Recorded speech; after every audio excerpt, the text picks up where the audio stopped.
Hi, good morning, my future CJ. I believe everything is fine with you. Thanks so much for it. I really enjoyed it, and I can't wait for the next episode. I wish you all the best. In fact, I pray that you go high. Just as I said, the future CJ. I'm waiting to see that. Have a nice day.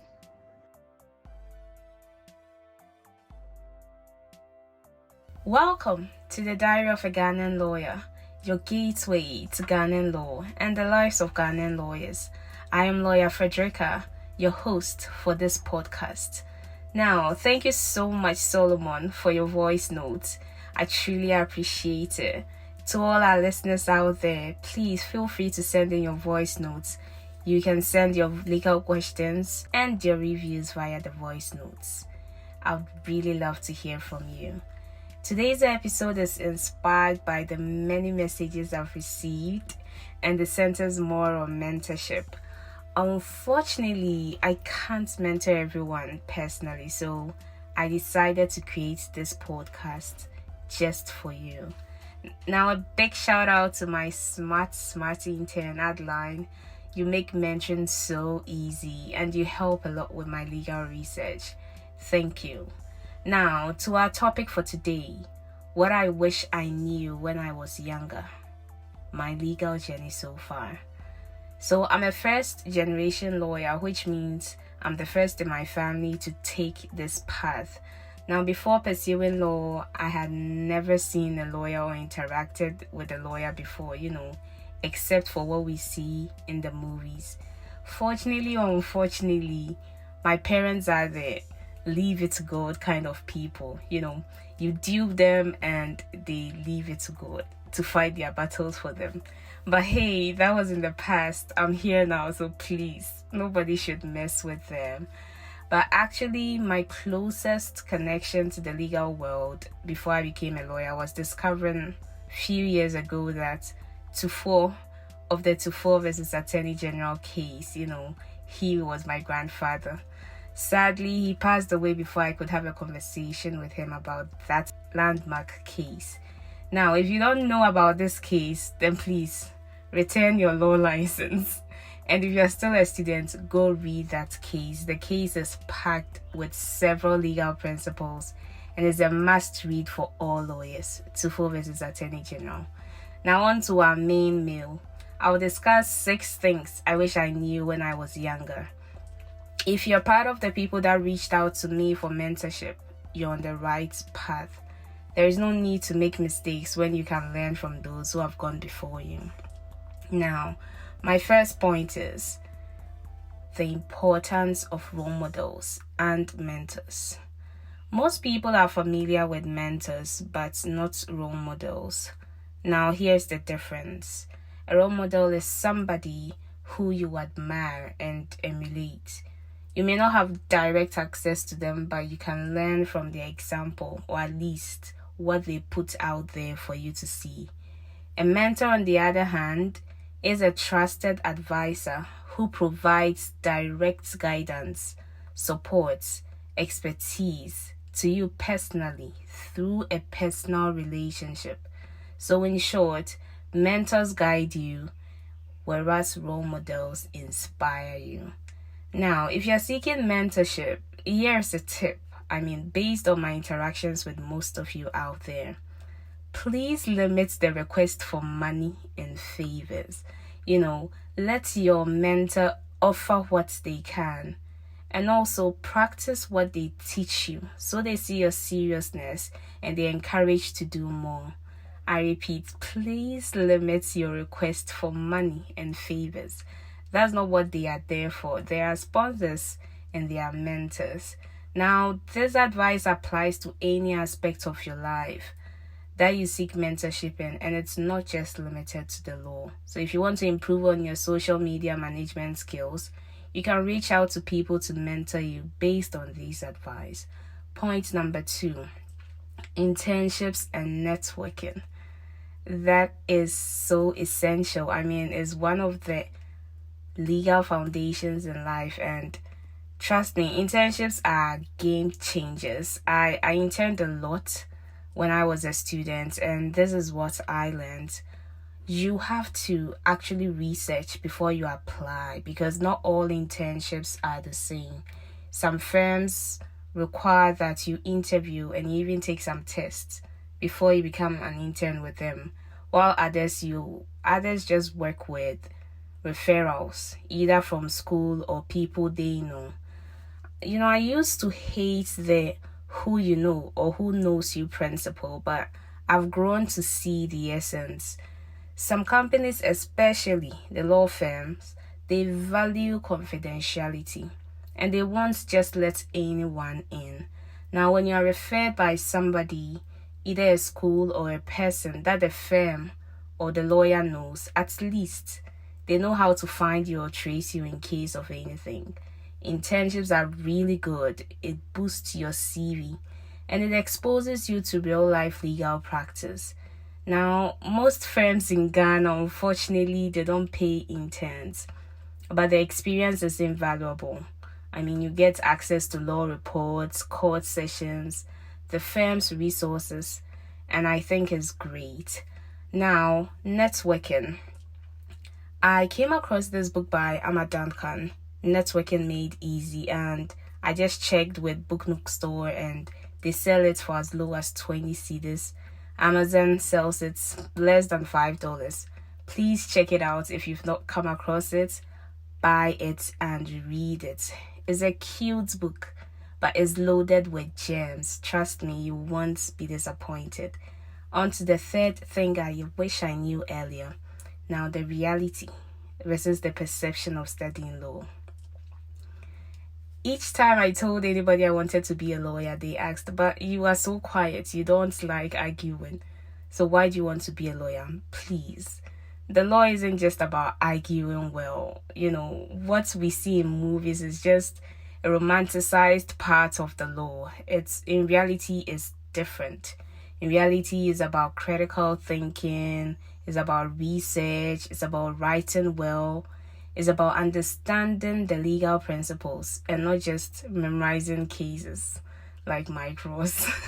So I was telling my beautiful intern that what you learn at the degree level, that's the LLB, and what you learn at the professional level, what you call Makola, or the professional law course, the BL, and what actually happens in practice, during pupillage or the law practice itself, they are really different. Law school teaches you the theory, the professional aspect also, they try to teach you the drafting, but the practice reveals like the true legalese. Now, the drafting we're taught in school, I think it forms about 20% of what actually happens in real life.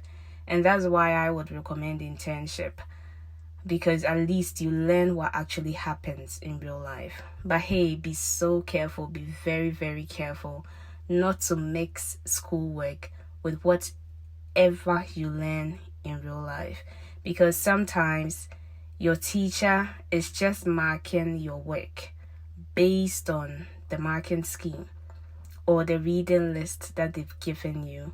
If you cite a case that's not on your reading list for a particular principle during exams, it can be risky, because how many examiners will have time to look up your case just to give you the mark you deserve, when there is a marking scheme they can easily refer to.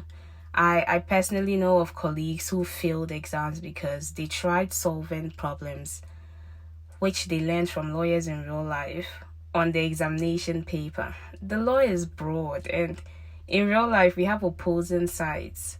There can be various ways to actually argue a point or a case. If you don't stick to what the reading list is giving you, you might just anger your examiner and you might not get the grades you want. So please learn how to differentiate what you learn during internship from what you learn in school. Give the teachers or the examiners what they want and move on with your life. Point number 4, improve your English language. Now, English is our official language. In court, judges and lawyers are to communicate in English. Of course, there are interpreters in courts to translate any other language to English to that effect. good English is a non-negotiable in law. I mean, I would advise you to strengthen your English language skills. Personally, when I was growing up, I used to watch English movies a lot to expand my vocabularies. I used to have this full notebook, where after watching each movie, I summarized everything that happened in the movie. Of course, the essential part, I summarized it in a book, and then I look out for vocabularies, how they pronounced particular words, how it's spelled, and I noted them down and actually read over it. I also visited the library a lot and I read almost all the books I could find. But hey, thanks to the internet, we can find various PDFs online, various ebooks online that we can read in the comfort of our homes. Now, aside English language, please learn other languages. I regret not taking my French lessons seriously. I only studied for the grades. I forgot that language is actually a valuable skill in the whole world, especially the legal world.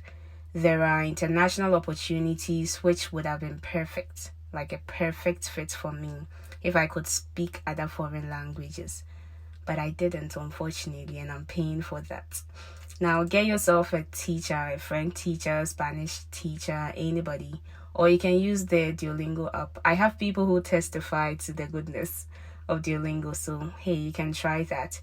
Now, point number 5, choose the right educational path. Did I always know I wanted to study law? Not exactly. So my father wanted me to be a doctor, but I knew that I had to study twice as hard to excel in science, unlike general arts that came easily to me.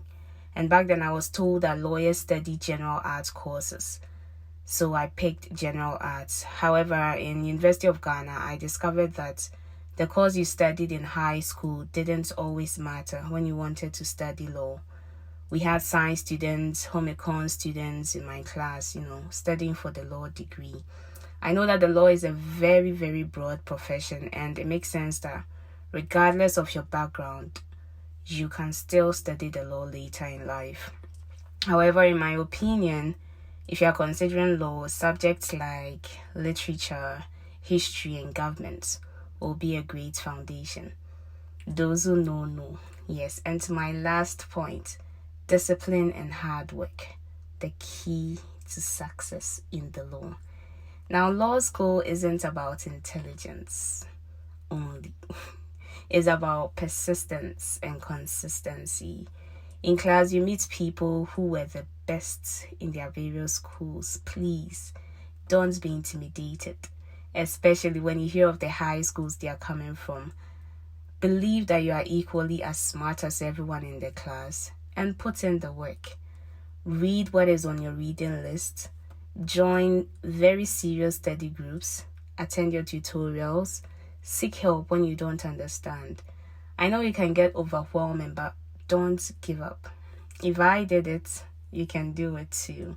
Now, there are those who just read other people's notes and pass exams, forgetting that real life awaits. Now, if your doctor studied medicine the same way you study your law, would you trust him or her with your life? Think about it. Also, you need to learn time management because your whole life cannot be about the law. Back in school, I was part of an NGO. I was a leader at church. I assisted with family business. I joined student groups like Congress and the like. It's just about proper balance of your studies and social life. Please don't restrict your life to just the law. Yes, that's all for today. The truth is, it's never too late to start, whether you are now beginning the law or you're already on this journey. I hope you've learned something valuable today. This brings us to the end of today's topic. I know I've covered a lot and I hope you found it valuable. Now it's time for stories and it's going to be quite short. So we had a client, not really a client, the opposing side's client, telling a lawyer who just cross-examined her for a divorce matter that the same way you are breaking people's marriages, your marriage will also fail. I know lawyers who don't do divorce cases, but for those of us who handle it, I mean, this is quite a harsh thing to hear from somebody you just cross-examined. Just as I mentioned in the previous episodes, dear clients, take it easy. We are just doing our jobs. We are not out to get you. Take it easy with us. And such words I would recommend nobody should say it or use it on anybody. It is just a work. We are just doing our work. Please don't take it personal. This is the end of today's podcast. This is the Diary of a Ghanaian Lawyer. We are on all social media platforms. Do follow, like, comment, and share. Let's keep the conversation going. Don't forget to leave a message or a voice note behind. Until next time, bye.